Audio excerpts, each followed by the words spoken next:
আজকে আমি আপনাদের তৈরি করে দেখাবো রেইনবো রোল সুইট।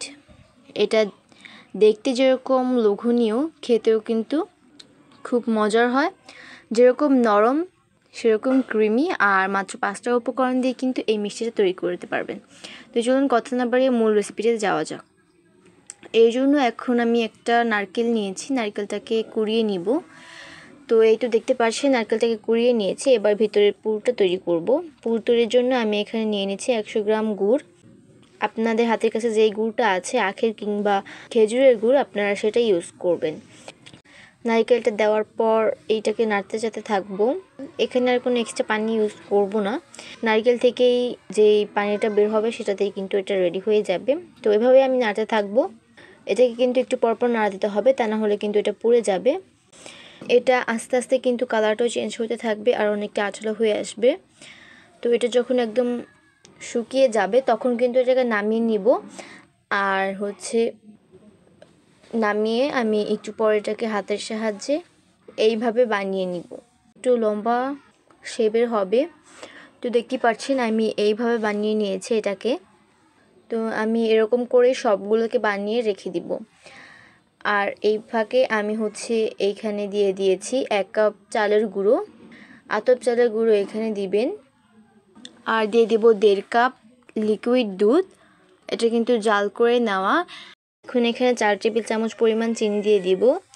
এরপর এটাকে নেড়েচেড়ে মিশিয়ে নিব। আর এই কাজটা কিন্তু গ্যাসটা অফ অবস্থায় করতে হবে। তো যদি এটার মধ্যে কোনো লাম্পস থাকে তাহলে সেটাকে কিন্তু একদম ভেঙে দিতে হবে। কোনো লাম্পস যাতে না থাকে এই বিষয়টা খেয়াল রাখতে হবে।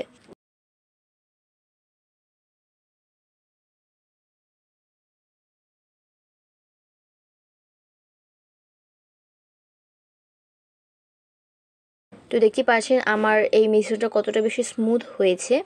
তো এখন আমি গ্যাসটাকে অন করে দিব আর নাড়তে থাকবো। তো নাড়তে নাড়তে দেখতেই পাচ্ছেন এটা ঘন হয়ে আসছে আস্তে আস্তে। তো এটা যখন অনেকটাই আঠালো হয়ে আসবে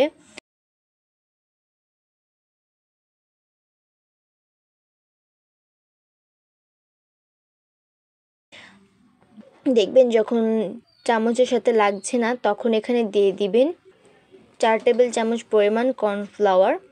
এরপর এটা দিয়ে এটাকে ভালো করে মিশিয়ে নিতে হবে। আর আজকে আমি এই পুরোটা ব্যাটার দিয়ে কিন্তু তৈরি করব না, কয়েকটাই তৈরি করব।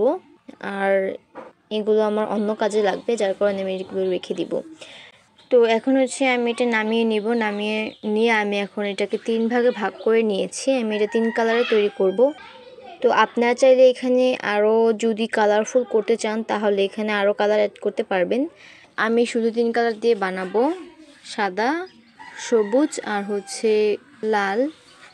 তো রেড যে ফুড কালারটা এনেছি সেটা ভালো পড়েনি, যার কারণে রেড কালার হচ্ছে না, অরেঞ্জ কালার হচ্ছে।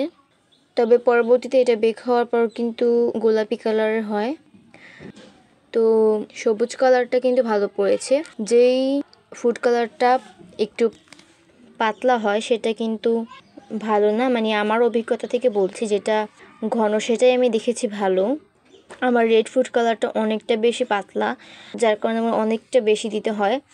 তো এখন আমি সব 2টা কালারই মিক্স করে নিয়েছি। এরপরে আমি এগুলোকে পাইপিং ব্যাগের মধ্যে ভরে নিব। 3টা কালার ভরে নেওয়ার পর আমি সামনের দিক দিয়ে একটু ছোট করে কেটে নিব। এরপরে আমি এখানে আরও একটা কাগজ নিয়েছি। তো আপনারা চাইলে এখানে বেকিং পেপারও নিতে পারেন। তো আমি যেই প্লাস্টিকের যে কাগজ সেটা নিয়েছি, এটার উপরে আমি হালকা একটু তেল ব্রাশ করে নিয়েছি টিস্যুর সাহায্যে। তো আমি এখন পাইপিং ব্যাগ দিয়ে এইভাবে লম্বালম্বি করে কিছু দাগের মতো দিব। তো দেখতেই পাচ্ছেন আমি কিন্তু এইভাবে করে নিচ্ছি। আমি একটা কালার দিয়ে 2বার করে দিব, তবে আপনার চাইলে একটা কালার দিয়ে 1বার করেও দিতে পারেন। এরপরে বেশি যে অংশটা সেটা কেটে আলাদা করে দিব। তো এরপরে আমি এখানে যে পুরটা রেডি করেছিলাম সেটা দিয়ে দিব। আর ভিডিওতে যেভাবে দেখছি এভাবে ফোল্ড করে নিব।